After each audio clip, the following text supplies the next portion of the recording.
Bronchial asthma के बारे में डिस्कस करना है। इसमें क्वेश्चन पूछा जा चुका है AKU यूनिवर्सिटी में फाइनल प्रोफेशनल एग्जामिनेशन में। इवन ये क्वेश्चन मेडिसिन और पीडिया दोनों में आता है। तो acute exacerbation of bronchial asthma होता है, और acute exacerbation of acute bronchial asthma यानी सीवियर एक्यूट अस्थमा, इसी को स्टेटस एपिलेप्टिक स्टेटस अस्थमेटिकस भी बोलते हैं। इसका पैथोफिजियोलॉजी भी, ट्रीटमेंट, पैथोफिजियोलॉजी पूछा जा चुका है क्वेश्चन। तो जनरली ओवरव्यू देखेंगे पूरा, इंट्रोडक्शन पहले। It is characterise by increased responsiveness. Generally गाय में, ओपी गाय में पीडियाट्रिक्स बुक है, उसमें लिखा हुआ है कि increased responsiveness of the airway to the various stimuli जैसे ट्रिगर होता है कोई भी चीज़, उसके अगेंस्ट में जो है ये रिस्पॉन्सिवनेस ज़्यादा हो जाता है। Increased responsiveness, एक्सेजरेटेड, it's type of allergic type of reactions है, जैसे कि डस्ट हुआ या फिर एनिमल फर हुआ या फिर स्मोकिंग हुआ, ये सब चीज़ों पे एक्यूट मतलब एक्सेसरबेशन जो है ज़्यादा होने लगता है, एक्सेसिवली रिस्पॉन्स करने लगता है स्टिमुलाई के अगेंस्ट में। इसके कारण क्या होता है कि ब्रोंको कंस्ट्रिक्शन होता है और नैरोइंग होने लगता है। एयरवे का जो भी हमारा रेस्पिरेटरी ट्रैक्ट है, अगर वो नैरो होने लगेगा तो सांस लेने में दिक्कत होगा। तो वही उसी की वजह से डिस्पनिया होने लगता है। डिस्पनिया डिफ़िकल्टी इन ब्रीदिंग होने लगता है, साउंड प्रोड्यूस होने लगता है। अगर पतला होगा तो, अगर एयरवे पतला होगा तो उसके वजह से वीजिंग साउंड, अगर एक्सहेल करेंगे जब भी, तो वीजिंग साउंड, एक तरह का साउंड, विस्लिंग टाइप का साउंड, सीटी टाइप का साउंड ऐसे सुनाई देगा, और कफिंग के साथ भी प्रेजेंट करता है। रिवर्सिबल केसेस होता है जनरली, इसमें स्पॉन्टेनियसली स्पॉन्टेनियसली एयरवे या तो मतलब नैरो से डायलेट कर जाता है, या फिर यूज़ ऑफ मेडिकेशन से like salbutamol short acting beta agonist का यूज़ से करा जा सकता है। रिकरेंट एपिसोड्स होता है, episodes occur more than equal to 3 और मोर एपिसोड्स होता है, तो उसको ब्रोंकियल अस्थमा में काउंट करते हैं। Presence of risk factors, like risk factors है हिस्ट्री ऑफ, अगर हिस्ट्री रहा है अगर पेरेंट्स में, उस बच्चे के पेरेंट्स में अस्थमा और अदर एलर्जीज़ का, तो उसमें रिस्क फैक्टर्स है अस्थमा का।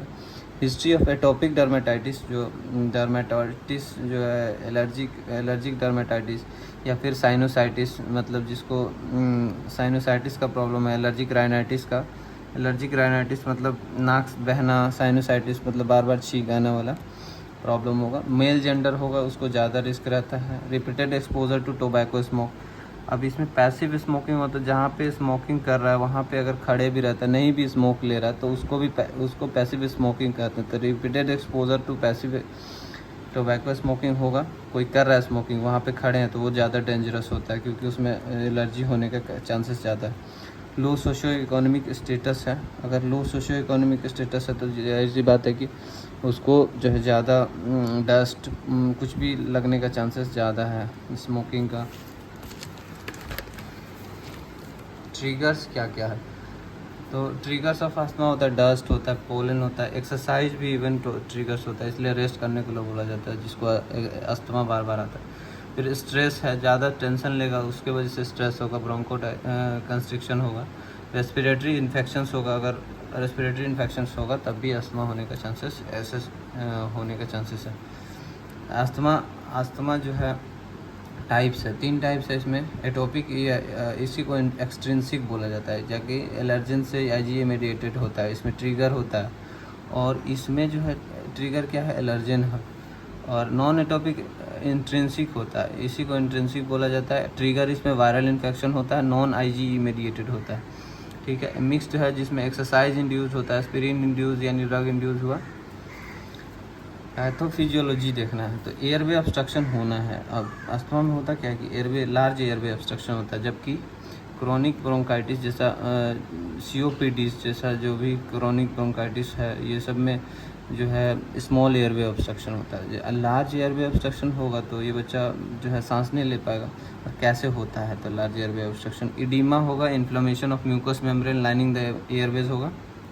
इडीमा, फ्लूइड आ गया ज़्यादा, इन्फ्लामेशन हो जाएगा, ज़्यादा फूल जाएगा उसका mucous membrane lining the airways, ठीक है। एक्सेसिव सेक्रीशन ऑफ म्यूकस ज़्यादा ही सेक्रीट करने लगेगा। Inflammatory cellular debris in the airway, spasm होने लगेगा, मतलब रैपिड कॉन्ट्रैक्शन, मतलब कॉन्ट्रैक्टेड स्टेट में स्मूथ मसल्स ऑफ ब्रोंकाई चला जाएगा। ठीक है। अगर अर्ली रिएक्शंस करना है तो अर्ली रिएक्शंस मतलब इसमें पैथोफिजियोलॉजी में दो है, एक अर्ली रिएक्शन है, दूसरा लेट फेज़ है। अर्ली फेज़ जो है less than within 10 minutes of exposure to allergen, जो भी ट्रिगर किया एलर्जन उसके वजह से अर्ली एक्सपोजर 10 मिनट्स के अंदर में दिखने लग जाता है। एलर्जन क्या करता है, बाइंड करता है मास्ट सेल बाउंड IgE से। ठीक है, specific mast cell bound IgE से बाउंड किया और मास्ट सेल क्या रिलीज़ करना शुरू किया, histamine, leukotrienes, prostaglandin, platelet activating factor, bradykinin, ये सब रिलीज़ करना शुरू किया और इसके वजह से हुआ ब्रोंको कंस्ट्रिक्शन, मतलब ब्रोंकस जो है कंस्ट्रिक्ट करना शुरू किया और उसके बाद से म्यूकोजल एडिमा हुआ, mucosal secretions in the airway obstruction हो गया। और एयरवे ऑब्स्ट्रक्शन ये वाला जो फेज़ है इसको बीटा-2 एगोनिस्ट यानी सैल्ब्यूटामोल सावा शॉर्ट एक्टिंग बीटा एगोनिस्ट से इसे प्रिवेंट किया जा सकता है। ठीक है। लेट फेज होता है जो कि जनरली 3 to 4 आवर्स लेटर होता है, पीक 3 से 4 घंटा के बाद होता है लेट फेज। इसमें क्या होता है, मास्ट सेल का रिलीज़, मास्ट सेल मीडिएटर्स जो है वो रिलीज़ किया जाता होता है, जो कि बीटा-2 एगोनिस्ट तो सिर्फ ब्रोंकोडायलेटर है ना, इसमें मास्ट सेल मीडिएटर्स को तो इनहिबिट नहीं कर सकता, लेकिन ये स्टेरॉइड्स जो है मास्ट सेल मीडिएटर्स को भी इनहिबिट कर सकता है, इसलिए स्टेरॉइड्स दिया जाता है, इनहेलेशनल स्टेरॉइड्स दिया जाता है, यूज़फुल होता है। क्लिनिकल फीचर्स में इसका बहुत ही वेरिएबल क्लिनिकल फीचर्स होता है। सिंपल रिकरेंट कफ हो सकता है, रिकरेंट कफ से लेकर के सीवियर वीजिंग मतलब साउंड, विस्लिंग साउंड होता है जब एक्सपीरेशन के टाइम में, जब आदमी एक्सहेल करता है सांस तो उसी समय में विस्लिंग साउंड सुनाई देता है। और symptoms occur with change in season के साथ साथ सिम्टम्स होता है। एग्रेवेटेड एक्सरसाइज से एग्रेवेट होता है, ज़्यादातर रात में होता है। और क्या, कोल्ड के साथ बेगिंस स्टार्ट होता है, cold acute asthma Begins with cold ठंड लगने के या बॉट्स ऑफ स्पास्मोडिक कॉफिंग, लगातार कॉफिंग होने के बाद स्टार्ट होता है। अर्ली फेज में नॉन प्रोडक्टिव कफ होता है, डिस्पनिक पेशेंट होगा, पेशेंट अनेबल टू ब्रीथ होगा, मतलब डिफ़िकल्टी इन ब्रीदिंग होगा, प्रोलॉन्ग्ड एक्सपीरेशन, ये मेनली प्रॉब्लम ज़्यादा होता है कि एक्सेलेशन के टाइम में मोर प्रॉब्लम होता है। वीजिंग होगा, एसेसरी मसल्स जो भी एक्सटर्नल इंटरनल इंटरकोस्टल मसल्स जो भी पढ़ा था हम लोगों ने कि वो सब जो है एक्सेसिवली यूज होता है एक्सपीरेशन में। ठीक है, इंस्पिरेशन एक्सपीरेशन। चाइल्ड जो है बहुत ही ज़्यादा पसीना छोड़ेगा, स्वेटिंग होगा प्रोफिजली, और साइनोसिस भी हो सकता है। साइनोसिस हो सकता है क्योंकि अगर सही से सांस नहीं मिलेगा तो हीमोग्लोबिन जो भी होगा डीऑक्सीजनेटेड हो जाएगा, डीऑक्सीजनेटेड स्टेट पे रह जाएगा, तो वो साइनोसिस होगा। रेस्टलेस होगा बच्चा और फैटीग होगा, एकदम थका हुआ रहेगा, इतना ज़्यादा मसल्स का एक्टिविटी करेगा, काम करेगा तो थक जाएगा।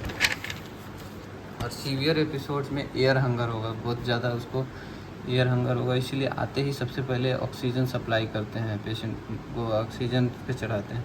अगर मेंटेन करते हैं टारगेट SpO2 92 to 94%, 92 to 98% को SpO2 मेंटेन करने के लिए ऑक्सीजन मास्क से या जो भी हो ज़रूरत पड़ा तो एंडोट्रेकियल एक्टिवेशन भी करते हैं। चेस्ट बिकम हाइपर रेजोनेंट होता है, मास्क से कभी भी ऑक्सीजन मास्क से नहीं देंगे, कभी भी करेंगे तो ऑक्सीजन देना होगा तो ये एंडोट्रेकियल इंट्यूबेशन करेंगे। ठीक है। चेस्ट बिकम हाइपर रेजोनेंट होगा because of air excessive air, chest जो है हाइपर रेजोनेंट होगा, क्यों? एक्सेसिव एयर ट्रैपिंग की वजह से एक्सेसिव एयर ट्रैपिंग होगा, क्योंकि लार्ज एयरवे है, जब ट्रैप कर जाएगा तो एक्सहेल करेगा तो लंग से एयर बाहर ही नहीं जा पाएगा, जिसकी वजह से हाइपर रेजोनेंट होगा।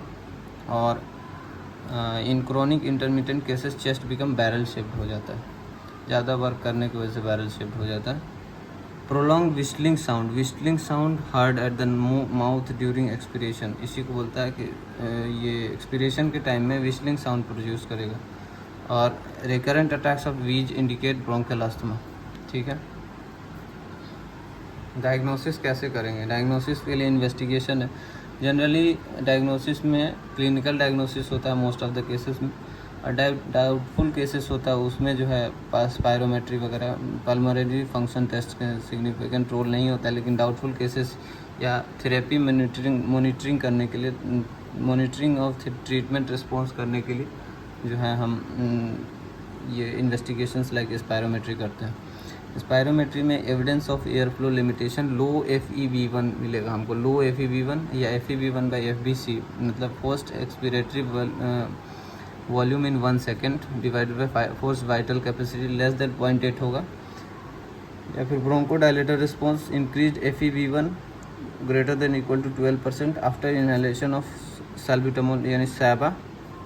एक्सरसाइज चैलेंज अगर वर्सन कर जाएगा, मोर देन 15% FEV1 बढ़ जाएगा, चेंज हो जाएगा आफ्टर एक्सरसाइज के बाद। FEV1 जो है अगर मोर देन 15% चेंज हो जाएगा, 15% से ज़्यादा FEV1 में एक्सरसाइज के बाद से वर्सनिंग होगा, मतलब कम हो जाएगा FEV1 15% से ज़्यादा। या फिर डेली पीक एक्सपिरेटरी फ्लो या force expiratory volume in 1 second monitoring करेंगे। AM PM सुबह और शाम में वेरिएशन या डे टू डे वेरिएशन, आज या कल वेरिएशंस मोर देन अगर 20% है तो सजेस्टिव है अस्थमा का। और एक एक्सेल्ड नाइट्रिक ऑक्साइड भी करते हैं टेस्ट, जो कि 20 अगर मोर देन 20 पार्ट्स पर बिलियन है तो वो भी अस्थमा का डायग्नोसिस देता है। डिफरेंशियल डायग्नोसिस में आता है कुछ चीज़ें। उसके बाद जो है मैनेजमेंट देखना, मैनेजमेंट ऑफ ब्रोंकियल अस्थमा ये बहुत इंपॉर्टेंट है।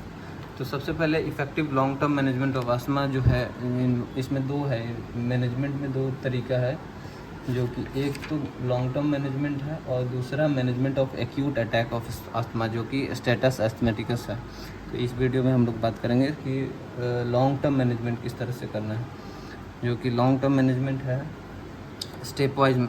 सबसे पहले लॉन्ग टर्म मैनेजमेंट के लिए इफ़ेक्टिव अगर हो चाहिए लॉन्ग टर्म मैनेजमेंट, तो उसके लिए हमको आइडेंटिफिकेशन करना पड़ेगा और एलिमिनेशन एक्सेसरबेटिंग फैक्टर्स जो भी है, या स्मोकिंग है, पोलन है, डस्ट है, एनिमल फर है, कुछ भी है, जो भी चीज़ें हैं एक्सेसरबेटिंग फैक्टर्स है, ट्रिगरिंग फैक्टर्स है, तो उसको आइडेंटिफाई करेंगे और उसको एलिमिनेट करने का कोशिश करेंगे, ठीक है। उसके बाद फार्माकोलॉजिकल थेरेपी जो भी ड्रग्स देना है, और education of the patient and parent, patient का भी एजुकेशन करना है, पेरेंट्स का भी, कि डिजीज़ के बारे में and the steps required to avoid the acute exacerbation को जो है अवॉइड करने के लिए क्या क्या स्टेप्स लेना है। अब मैनेजमेंट में हम देखेंगे कि किस तरीके से मैनेजमेंट करना है। तो मैनेजमेंट में सबसे पहले आता है कि लॉन्ग टर्म मैनेजमेंट करना है या acute management, acute attack of asthma management करना था। अभी इस वीडियो में लॉन्ग टर्म मैनेजमेंट करना है। तो लॉन्ग टर्म मैनेजमेंट में स्टेप वाइज मैनेजमेंट करना है। इंटरमिटेंट अगर कभी कभी होता है asthma characterise by infrequent symptoms होता है। चाइल्ड इज नॉर्मल है इन बिटवीन द अटैक्स, मतलब चाइल्ड बीच में एकदम नॉर्मल रहता है, कभी कभी 2 महीना 3 महीना पे अगर अटैक आता है तो एज एन व्हेन रिक्वायर्ड जो साबा साल्ब्यूटामोल वगैरह टर्बुटलिन वगैरह होता है उसको जो है दिया जा सकता है, short acting beta agonist as and when needed. अगर परसिस्टेंट अस्थमा होगा तो परसिस्टेंट केसेस में माइल्ड परसिस्ट 3 क्लासेस है, माइल्ड है, मॉडरेट है, सीवियर है। अगर माइल्ड केस होगा तो यानी कि मोर देन 2 डे एपिसोड, दिन में अगर 2 से ज़्यादा पर मंथ हो रहा है, more than equal to 2 episode per month हो रहा है, या फिर night time awakening, night time में जगना पड़ रहा है एक या एक से ज़्यादा पर मंथ, तो ट्रीट कैसे करेंगे ट्रीटमेंट का। Low dose inhalational corticosteroids like budesonide, fluticasone और बेक्लोमिथासोन, ये सब देंगे। और मॉडरेट अगर परसिस्टेंट अगर रह रहा है, यानी कि डेली अटैक आ रहा है और डेली यूज़ ऑफ साबा का डेली यूज़ हो रहा है, ये मॉडरेट परसिस्टेंट, जो कि माइल्ड परसिस्टेंट था, उसमें भी साबा जब होगा एक्सेसरबेशन, जब भी हो अटैक आएगा तो उस समय तो साबा देंगे ही, प्लस डेली जो है इनहेलेशनल कोर्टिकोस्टेरॉइड्स लो डोज में देंगे, ठीक है। यहाँ पे हम डेली अटैक अगर आ रहा है मॉडरेट परसिस्टेंट में, तो डेली अगर या फिर डेली यूज़ करना पड़ रहा है साबा का, तो उस केसेस में क्या करेंगे कि मीडियम डोज इनहेलेशनल कोर्टिकोस्टेरॉइड्स या फिर लो डोज के लिए इनहेलेशनल कोर्टिकोस्टेरॉइड्स डेली देंगे, आप plus long acting beta agonist देंगे, लाइक साल्मेट्रोल, फॉर्मेट्रोल वगैरह, फॉर्मोट्रोल देंगे। अगर सीवियर परसिस्टेंट केसेस है तो daily attacks but continuous through out the day and night. अगर डेली अटैक आ रहा है उसके साथ साथ कंटिन्यूसली रह रहा है डे एंड नाइट में, significant limitation of physical activity, बच्चा जो है सही से डेली एक्टिविटी नहीं कर पा रहा है, उसके केस में high dose inhalational corticosteroids plus LABA long acting beta agonist देंगे, लाइक साल्मेट्रोल, फॉर्मेट्रोल। इसमें इस केसेस में हाई डोज इनहेलेशनल कॉर्टिकोस्टेरॉइड्स दे रहा है और मॉडरेट वाला में लो या medium dose inhalational corticosteroids plus long acting beta agonist. Alternative drugs देते हैं, लाइक अल्टरनेटिव ड्रग्स एडेंट ड्रग्स बेटर कंट्रोल के लिए मोन्टेलुकास, लाइक ये मोन्टेलुकास क्या होता है, ल्यूकोट्राइन रिसेप्टर एंटागोनिस्ट होता है।